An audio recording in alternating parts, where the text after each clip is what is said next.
Hey guys, it's Jordan with the Young Turks and TYT Politics coming to you on the breaking news that President Trump has just signed several executive orders, the biggest ones being that of the Keystone XL pipeline as well as the Dakota Access pipeline.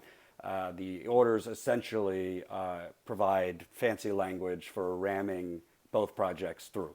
Obviously, Keystone was rejected by President Obama years ago, and the Dakota Access Pipeline, the Army Corps of Engineers under President Obama denied the final permits for drilling under Lake Oahe and the Missouri River in December. The executive orders President Trump has signed will essentially reverse that.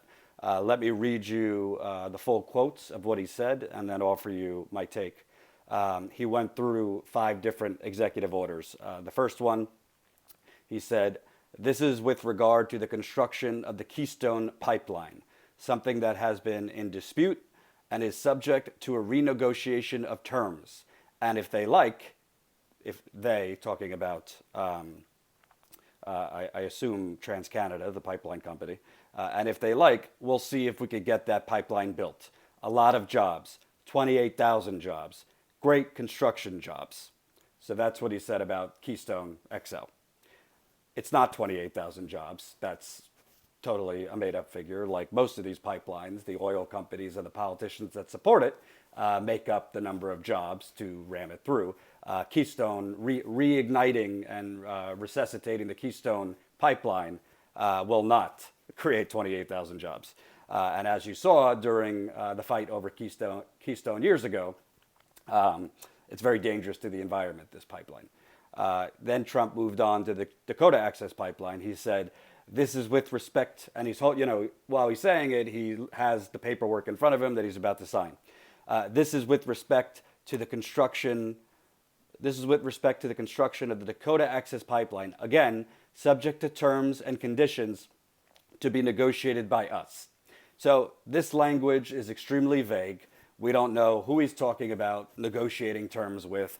We don't know if he's talking about the oil company, which is Energy Transfer Partners. We don't know if they're talking about renegotiating terms with the Standing Rock Sioux tribe, whose land the pipeline is on. We don't know who he's talking about, but essentially, this is with respect to the construction of the Dakota Access Pipeline, again, subject to the terms and conditions to be negotiated by us. So there's 3 other orders that I think once I read those to you, it will dawn on us what the first 2 really mean. So, executive order number 3, he says, this is for construction of pipelines in this country. We are, and I am very insistent that if we are going to be building pipelines in the United States, the pipes should be made in the United States. The pipes should be made, so unless there's difficulty with that, because countries are going to have to save Europe, much pipeline is bought from other countries. From now on, we're going to start making pipeline in the United States. We built it in the United States. We build the pipeline. We build the pipelines. We want to build the pipe. We're going to put a lot of steel workers back to work. So besides the fact that he apparently doesn't know how to speak English, because that was a jarbled mess, this executive order is essentially ordering oil companies to build their pipes in the United States rather than Europe. I don't really know how he could enforce that, but this is what Trump is saying. Again, this is so construction of pipeline in this country. We are, and I am very insistent that if we're going to be building pipelines in the U.S., the pipes should be made in the United States. So unless there's difficulty with that, because countries are going to have to save Europe, much pipeline is bought from other countries. From now on, we're going to start making pipeline in the United States. So if you can understand what the hell he just said, you're a lot smarter than me. So the next executive order and the 5th executive order is what I think is the most critical and explains what he's actually doing here as far as Dakota Access and Keystone. Executive order number 4. This is about streaming the incredibly cumbersome, long, horrible permitting process and reducing regulatory burdens for domestic manufacturing. Many of the people that we've been meeting with, the oil companies and billionaire plutocrats, many of the people that we've been meeting with, the process is so long and cumbersome that they give up before the end. Sometimes it takes many, many years. And if it's a no, meaning if it's a no, we're not going to give you a permit, we'll give them a quick no. And if it's a yes, it's like, let's start building. The regulatory process in this country has become a tangled up mess, and very unfair to people. So really, what this executive order is about is ramming through permits for pipelines, not really doing that, not really giving it or providing time for that thorough or long of environmental studies. Just if people want a permit, we'll look at it, and we'll give you a yes or a no rather quickly. That statement to me basically screams of they're just going to start approving permits at will. I don't think Donald Trump or his administration should really be expected to be providing, thorough, long, comprehensive environmental studies for these pipelines. So the last executive order, which I think really is about Dakota Access Pipeline, he says, this is the expediting of environmental reviews and approvals for high priority infrastructure projects. We intend to fix our country, our bridges, our roadways. We can't be in an environmental process for 15 years if a bridge is going to be falling down or a highway is crumbling. So we're expediting environmental reviews and approvals. So when he's talking about this is expediting of environmental reviews and approval for high priority infrastructure projects, I'm assuming President Trump and his administration are considering oil pipelines for private gain, for private profits, infrastructure projects. But with that executive order, let me read it to you one more time. This is the expediting of environmental reviews and approvals for high priority infrastructure projects. What he's saying there is that environmental impact studies, which the environmental impact study is a long-form, comprehensive evaluation of projects like oil pipelines that are supposed to be done by the Army Corps of Engineers and environmental groups that the Army Corps of Engineers works with to basically answer the question, is building this pipeline safe for our water? Is it safe for our land? Is it safe for our wildlife? Are the consequences too much that we cannot allow this to be built? Now, this environmental impact study was never done as far as the Dakota Access Pipeline. They did an environmental assessment instead. An environmental assessment is way less comprehensive than an environmental impact study, and it's also done by a company hired by the oil company. So the parent company for Dakota Access Pipeline, Energy Transfer Partners, hired the company that did the environmental assessment. I wonder if the company that the oil company hires is going to come back and say, nope, your pipeline's too dangerous for the environment. It's just a rubber stamping. It's all smoke and mirrors. The environmental assessment is not a real environmental study. It's just the oil company hiring a company to basically say, yep, your pipeline's fine. Start collecting your money. So what Trump is saying here is essentially, we're just going to fast track all these environmental impact studies.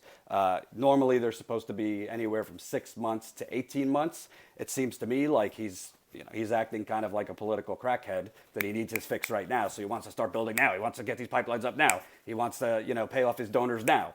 So I would expect that I believe that the executive order on the Dakota Access Pipeline that he just issued is really an executive order that's going to expedite the environmental impact study, maybe within weeks.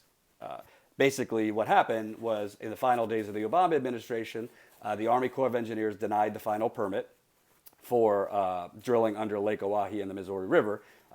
And also, while denying that permit, the Obama administration said there needs to be an environmental impact study done on the Dakota Access Pipeline, which would have, for water protectors, been a good thing because that could take anywhere from 6 to 18 months.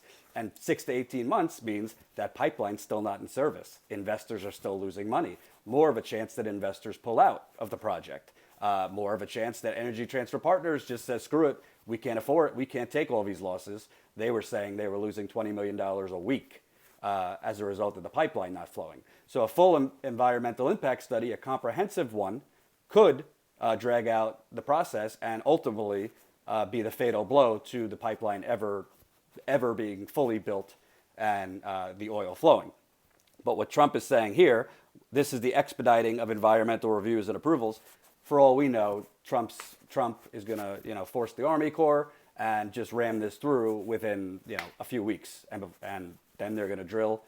They're going to drill under Lake Oahe in the Missouri River, and the pipeline, whether water protectors and environmental activists like it or not, I'm just keeping it real, the pipeline will be completed and start flowing. So what I take away from this, to me, this was obvious that this was going to happen in the first place. Number one, Trump has been talking about, energy independence and all this stuff for years. Number two, he appointed Rick Perry, the former governor of Texas, as his energy secretary. Well, right after Rick Perry finished as governor of Texas, he went and became a board member for Energy Transfer Partners, the parent company to Dakota Access Pipeline. Donald Trump wasn't appointing a board member of Energy Transfer Partners unless he was for finishing the Dakota Access Pipeline. But there's an angle to this that you're not going to see the corporate media talk about, because they don't care about holding the powerful accountable, and they certainly don't care about corruption. Donald Trump is directly invested with the parent companies of the Dakota Access Pipeline. Let me tell you that one more time. Donald Trump has direct investments in the oil company that is building the Dakota Access Pipeline. The media has incorrectly been reporting that Donald Trump sold his shares in the parent company, Energy Transfer Partners, last year. There is no evidence of that. Let me read for you. So, hold on. This is from CBS News, and this is from November of last year. President-elect Donald Trump holds stock in the company building the disputed Dakota Access oil pipeline, and pipeline opponents warn that Trump's investments could affect any decision he makes on the $3.8 billion project as president, which we are seeing now today. Trump's 2016 federal disclosure forms show he owned between $15,000 and $50,000 in stock in Texas-based Energy Transfer Partners. That's down from between $500,000 and $1 million a year earlier. Trump also owns between $100,000 and $250,000 in Phillips 66, which has a 1/4 share of Dakota Access Pipeline. While Trump's stake in the pipeline company is modest compared with his other assets, ethics experts say it's among dozens of potential conflicts that could be resolved by placing his investments in a blind trust, a step Trump has resisted. So let's be clear. Again, President Trump is directly invested in the Dakota Access Pipeline. It is a blatant conflict of interest for him to be making any decisions on the Dakota Access Pipeline, because he is going to directly make money off of it. Even if it's not that money, he is going to be making money off the Dakota Access Pipeline because he's personally invested in it. This is, to my knowledge, illegal. And this is what the ethics experts that have been railing against Donald Trump and his conflicts of interest and, the guise of him separating himself from his business, which is nonsense. He has done no such thing. But there's another element that we just need to keep reminding viewers, because there's a lot of trolls, there's a lot of, Republicans and big oil supporters out there who keep talking about all the jobs that are created from pipelines and the energy independence, how this is going to get us off foreign oil. The Dakota Access Pipeline, the majority of the use of this pipeline is not for domestic oil use. It's for foreign exports. Energy Transfer Partners was literally quoted as saying, "We are just the FedEx. We are distributing it to the Illinois hub, which is then distributing it, I believe, down to Texas, and then to other markets across the globe. So we're not going to be using this oil in the United States. We're going to be using it as foreign exports." And you know who makes money off of foreign exports? Not you, not me, Kelsey Warren, the CEO of Energy Transfer Partners. Other billionaire, plutocrat oil people who then donate to Donald Trump's reelection campaign and Republican politicians and Democratic politicians as well. Democrats take plenty of big oil money. So don't let them fool you into thinking this is for domestic oil use. It's not. The Intercept has done terrific coverage on this fact. This is not for domestic oil use. This is for foreign exports. Keystone, same thing. And by the way, when Donald Trump says 28,000 jobs are going to be created by resuscitating the Keystone pipeline, and when he says, Dakota Access creates jobs, these are all temporary jobs. Yes, when pipelines are built, there are jobs created temporarily during the pipeline construction. Those are not long-term, full-time, well-paying jobs. So when Republicans and Democrats rightly criticize President Obama's administration for railing about job creation, well, most of those jobs are low-paying jobs, not full-time jobs. So they're not, terrific long-term jobs you could live off. Same thing with pipeline jobs. It's short-term pipeline jobs when a pipeline is being built. Once the pipeline is built, it takes relatively few people to operate a pipeline. And they're not even there. They're from some control tower. So he is conning you. He is conning you, Trump supporters, or Democrats who want this pipeline through. He is conning you. This is Dakota Access, Keystone. They're not creating thousands and thousands of jobs. They're creating temporary jobs. And what they will do, again, it's not if the pipeline breaks or bursts. It's when. We know pipelines break. It happens all the time. And they are underreported. Most times, state governments and oil companies try to bury the fact that their pipelines leak. 200 miles north of the Dakota Access Pipeline recently, a pipeline burst and it released 176,000 gallons of oil. Luckily, it was not in a main water source. If this pipeline breaks right in the Missouri River, right in Lake Oahe, that poisonous water is going to then be distributed downstream to 20 million people. This is not like, let's put on our Republican hats and let's put on our Democrat hats. Democrats drink from the water, Republicans drink from the water. White people drink from the water, black people drink from the water. Straight people drink from the water, gay people drink from the water. It doesn't matter. Water is the number one requirement you need to live, to breathe, to operate.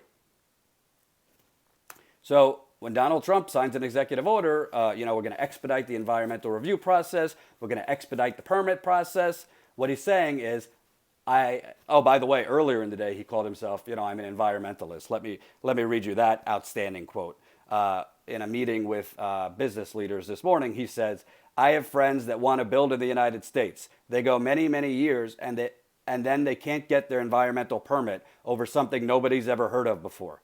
I am to a large extent an environmentalist, but it's out of control. We're going to make a very short process. And we're going to either give you the permits or we're not going to give you the permits, but you're going to know very quickly.